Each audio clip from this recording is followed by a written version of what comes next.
ETF index mutual funds నేర్చుకుని stock మార్కెట్లో రాణించాలనుకుంటున్నారా? వెంటనే ఈ నెంబర్కి కాల్ చేయండి.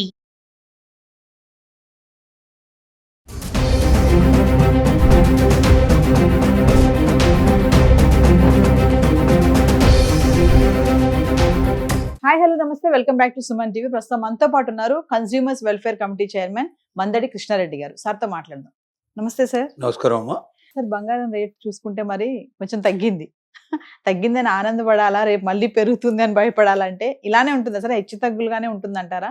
మరి కొంతమంది 1,00,000 వరకు వెళ్ళిపోతుంది బంగారం ధర అని చెప్తున్నారు. బంగారాన్ని గురించి ఎప్పుడు ఏ జ్యోతిష్కుడు కానీ, ఏ ప్రధానమంత్రి కానీ, ఏ పొలిటీషియన్ కానీ, లేకపోతే ఏ వ్యాపారస్తుడు కానీ ఖచ్చితంగా దీని రేటు ఇంతే ఉంటుంది, ఇలాగే స్థిరంగా ఉంటుంది, లేకపోతే ఇంత పెరుగుతుంది, ఈ నాళ్ళకి ఇంత పెరుగుతుంది, ఈ సంవత్సరానికి ఇంత రీచ్ అవుతుంది అని గ్యారంటీ ఇవ్వగలిగేవాడు ఎవ్వరూ లేరు. ఎందుకంటే ఇది ఏ ఒక్కరి చేతిలో ఉండదు. మొత్తం ప్రపంచానికి సంబంధించిన అన్ని దేశాల లోపల ఎక్కడ ఒక్క దేశం మీద జరిగిన ఒక యుద్ధం ఎక్కడైనా ప్రారంభమైనా, లేక ఒక దేశం పతనావస్థకు వచ్చినా దాని ఫలితం బంగారం మీద ఆటోమేటిక్గా పడుతుంది. అలాగే ఇప్పుడు అమెరికాలో ఏమిటంటే మాంద్యం కొంత నడుస్తుంది. అమెరికా మాంద్యం వల్లనే అక్కడ గోల్డ్ రేటు రోజుకు తగ్గడం జరుగుతూ ఉంటుంది. ఆ గోల్డ్ రేట్ అక్కడ తగ్గినటువంటి మిగతా మొత్తం సమాజం మీద పడుతుంది. అయితే ఇప్పుడిప్పుడే ట్రంప్ చేస్తున్నటువంటి రకరకాల ప్రయత్నాల ద్వారా కొంత అక్కడ మళ్ళీ తిరిగి ఆర్థిక వ్యవస్థ పుంజుకోవడానికి కొంత ప్రయత్నాలు జరుగుతున్నాయి. కాబట్టి ఒకరోజు పెరగచ్చు, ఒక రోజు తగ్గొచ్చు, రకరకాల కారణాల వల్ల ఉంటుంది. కాబట్టి మొత్తం మార్కెట్కు సంబంధించిన అంశాలకు సంబంధించిన విషయం కాబట్టి ఎవరైనా ఇవాళ 2,000 తగ్గిందంటే అబో తగ్గిపోయింది అని అనుకోవడం కానీ, 2,000 పెరిగిందంటే పెరిగిపోయింది అనుకోవడం కానీ, ఇప్పుడు మీరు స్టాక్ మార్కెట్ మీరు చూస్తుంటారు, స్టాక్ ఎక్స్చేంజ్ ఎట్లా ఉంటుందో చూస్తారు. ఇవాళ 1000 పాయింట్లు పెరిగిందంటాడు, రేపు 2,000 పాయింట్లు తగ్గిందంటారు. ఈ అమ్మకాల ఒత్తిడి వల్ల జరిగిందంటాడు, కొనుగోళ్ల ఒత్తిడి వల్ల జరిగిందంటాడు. అంటే ఏమిటి? ఇది ఒక గ్యాంబ్లింగ్ లాగా ఉంటుంది. గ్యాంబ్లింగ్ లాంటిది. అంటే మన చేతిలో లేదు. మనం పెట్టుబడి పెట్టవరకు మనం పెడతాం కానీ అది వస్తుందా రాదా అని మనం చెప్పలేం. అది ఆడుతూ పోవాలి ఎప్పుడు కూడా. పులి మీద స్వారీ చేయడం లాంటిది. ఒక రకంగా చెప్పాలంటే పులి మీద స్వారీ చేసేవాడు ఎప్పుడు కూడా స్వారీ దిగకూడడానికి వీల్లేదు. ఒకసారి దిగాడంటే వాడిని పులి చంపేస్తుంది, వాడిని తినేస్తుంది. కాబట్టి ఆ పులి మీదనే వాడు కూర్చొని ఉండాలంటే ఎంతసేపు ఆ పులిని ముందుకు పంపించాలి, ఆ పులికి సరైన ఆహారం వేసుకుంటూ వెళ్లాల్సిందే. పులి మీదనే కూర్చొని వాడు స్వారీ చేయాలి తప్ప పులి దిగితే మాత్రం వాడు అయిపోతాడు. అలాగే ఇది కూడా బంగారు వ్యాపారస్తులు ఏం చేస్తారంటే రెగ్యులర్గా వాళ్ళకి ఇదే పని కాబట్టి కొంటూనే ఉంటారు. వాళ్ళు ఇవాళ తగ్గిందని చెప్పి బాగా ఎక్కువ కొనిపెట్టుకోవడం కానీ, లేదా పెరిగిందని తక్కువ చేయడం కానీ చేయరు. వాళ్ళు స్థిరంగా తీసుకెళ్తుంటారు. కొంత పోతుంది, కొన్నిట్లో వస్తుంది. అంటే ఒక తగ్గినప్పుడు తనకు కొంత బెనిఫిట్ జరగవచ్చు, పెరిగినప్పుడు కొంత పోవచ్చు. ఒకసారి తక్కువలో కొనుక్కున్నప్పుడు ఎక్కువ అమ్మితే లాభం వస్తుంది, కానీ ఎక్కువలో కొనుక్కొని తక్కువ అమ్మాల్సిన పరిస్థితి ఏర్పడితే నష్టం వస్తుంది. నష్టానికి లాభానికి దేనికైనా సిద్ధపడేవాడు వ్యాపారస్తుడు కాబట్టి వాళ్ళకి రెగ్యులర్ చేస్తారు. కాబట్టి డెఫినెట్గా ఎప్పుడు కొంతకాలం నష్టమైనా కొంతకాలం లాభం ఉంటుంది. కాబట్టి సహజంగా వాళ్ళు ఎప్పుడు బ్యాలెన్స్డ్గా ఉంటారు. వాళ్ళకే ఇబ్బంది ఉండదు. కానీ ఎవరైనా వినియోగదారులు కొనుక్కునేటువంటి వాళ్ళు ఇవాళ కొంత తగ్గింది కాబట్టి ఇలాగే తగ్గుతుంది అంటే మళ్ళీ పెరిగే అవకాశం చాలా ఎక్కువ ఉంది కాబట్టి ఇప్పుడు కొనేద్దామని కానీ, ఇవాళ బాగా పెరిగింది కాబట్టి అయ్యో నేను అవకాశం పోగొట్టుకున్నాను బాధపడటం కానీ చేయాల్సిన అవసరం లేదు. మీ అవసరాల కోసం మనం తప్పనిసరిగా కొనుక్కోవాల్సిందే. దాని కానీ నిలవబెట్టుకోవడానికి వీలుగా ఉండేటువంటి దాన్ని మాత్రం 1-10 సార్లు బంగారాన్ని మాత్రం 100% ఎప్పుడు నమ్మడానికి వీల్లేదు. మీరు రియల్ ఎస్టేట్ అయినా నమ్మొచ్చు కొంతవరకు. రియల్ ఎస్టేట్లో ఎప్పుడో ఒకసారి 2 సార్లు ఇబ్బంది రావచ్చు, కానీ మళ్ళీ ఒకసారి కోలుకుంటే 10 ఏళ్ళు 15 ఏళ్ళు 20 ఏళ్ల దాకా కూడా మళ్ళీ ఎట్టి పరిస్థితుల్లో పెరుగుతూనే ఉంటుందని తగ్గదు. కానీ బంగారం మాత్రం అలా కాదు. బంగారం తగ్గడానికి పెరగడానికి ఏ ఒక్క దేశమో కారణం కాదు, ఏ ఒక్క కారణంతో అది జరగదు. ప్రపంచంలో ఎక్కడ ఏ రకమైన సమస్య వచ్చినా దాని ప్రభావం బంగారం మీద పడే అవకాశాలు ఉంటాయి. కాబట్టి ఇంత సంక్లిష్టమైనటువంటి వ్యవహారం కాబట్టి ప్రతి ఒక్కరూ అది ఎక్కువ నిలబెట్టుకునేటప్పుడు కానీ, లేకపోతే గబుకును ఉన్నదంతా తీసేసేటప్పుడు కానీ దానికి మనం ఎప్పుడు కూడా ఆలోచన చేసి ముందుకెళ్తే చాలా మంచిది.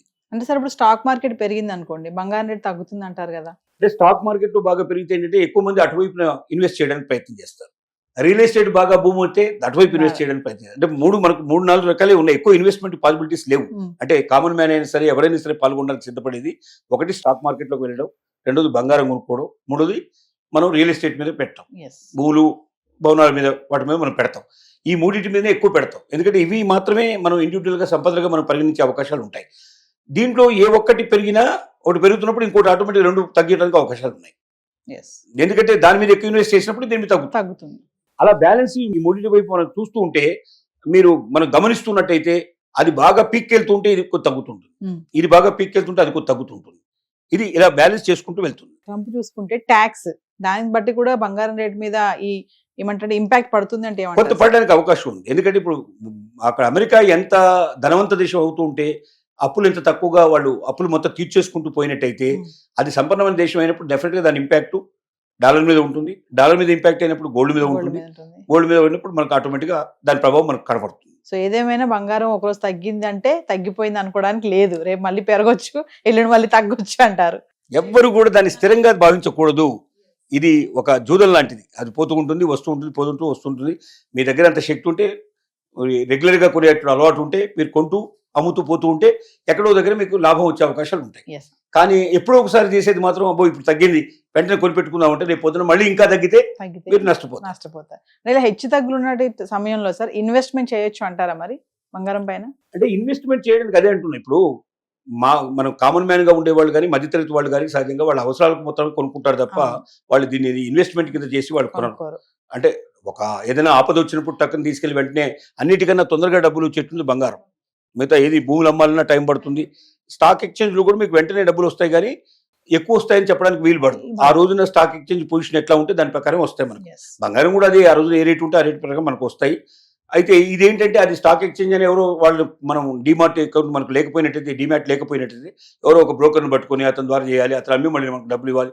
ఓ రోజు 2 రోజులు 3 రోజులు టైం పట్టే అవకాశాలు ఉంటాయి. దాంట్లో డిమాట్ ఉన్నవాడు డైరెక్ట్గా ఒకేసారి అప్పటికప్పుడే అమ్ముకోవచ్చు, అప్పటికప్పుడే కొనుక్కోవచ్చు. బట్ బంగారం ఏంటంటే కామన్ మ్యాన్ కూడా, అంటే ఇవన్నీ ఏ వ్యవహారాలు తెలియని వాళ్ళు కూడా చివరికి ఒక చదువురానటువంటి ఒక స్త్రీ మామూలుగా గృహిణి కూడా టక్కున తన బంగారం తీసుకుని ఏ బ్యాంకులో లేకపోతే ముత్తూట్ ఫైనాన్స్ లాంటి ఏదో ప్రైవేట్ ఫైనాన్స్ కంపెనీలు ఏవైతే ఉన్నాయో అక్కడికి వెళ్ళి పెట్టేస్తే కొంతమంది 3 నిమిషాల్లో ఇస్తాను, కొంతమంది 3 సెకండ్లలో ఇస్తారని చెప్పి ఈ మధ్య ప్రకటనలు మేము చూస్తూ ఉంటాం. వాళ్ళు ఇంటికే వచ్చి ఇప్పుడు తీసుకెళ్తున్నారు. మనం వెళ్ళాల్సిన అవసరం లేదు షాప్ దాకా. మనం ఫోన్ చేస్తే ఇంటికి వచ్చేసి తక్కువ 5 నిమిషాల్లో మనకు మన దగ్గర బంగారం తీసేసుకుని వెంటనే వాళ్ళు మనకు డబ్బులు ఇచ్చేస్తారు. అంటే ఇంత తొందరగా మారకం చేసి, ఇంత తొందరగా తాకట్టు పెట్టి, ఇంత తొందరగా డబ్బు తీసుకోగలిగే అవకాశం బంగారానికి మాత్రమే ఉంది. అంటే మనకు ఏ సమస్య వచ్చినా, సపోజ్ మనం అనుకోకుండా ఏదైనా యాక్సిడెంట్ జరిగింది, పేషెంట్గా మన వాళ్ళు ఎవరైనా హాస్పిటల్లో జాయిన్ అయ్యారు, వెంటనే డబ్బు కట్టాలి. అప్పుడు మనకి అక్కడ ఇక్కడ అప్పు దుక్కని పరిస్థితి ఏర్పడితే టక్కున గోల్డ్ తీసుకెళ్లి పెట్టడానికి అవకాశం. అంటే ఇది ఒక మనకు అత్యవసర సమయాల్లో కూడా మనకు డబ్బుని పుట్టించగలిగే శక్తి, మన అవసరాలు తీర్చగలిగే శక్తి బంగారానికి ఉంది. కాబట్టి అవకాశం ఉన్న వాళ్ళు బంగారాన్ని ఎంత వేలైతే అంత నిలవబెట్టుకోవడంలో తప్పు లేదు. కానీ అప్పులు చేసి మళ్ళీ దానికోసం కూడా వడ్డీలు కట్టుకుంటూ మీరు ఆ బంగారాన్ని పెడితే దానివల్ల ఏం లాభం? మీరు అమ్మినప్పుడు మీకు మీ అప్పులకు సరిపోని పరిస్థితి ఉండదు. దాంట్లో సగం డబ్బులే వచ్చి మీరు అప్పులే మీ మీద కూర్చునే అవకాశం ఉంటుంది. కాబట్టి అప్పుల కోసం, గొప్పల కోసం మాత్రం బంగారం కోసం వెళ్ళకండి. అవకాశం ఉండి పరిస్థితి ఉంటే మాత్రం బంగారం తీసుకోండి.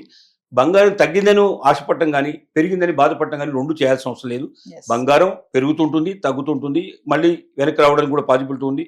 ఏదైనా అనుకోని క్రైసిస్ మొత్తం వరల్డ్లో వచ్చినట్టయితే టోటల్గా బంగారం అసలు మళ్ళీ చాలా తక్కువ స్థాయికి కూడా వచ్చే అవకాశం ఉంటుంది.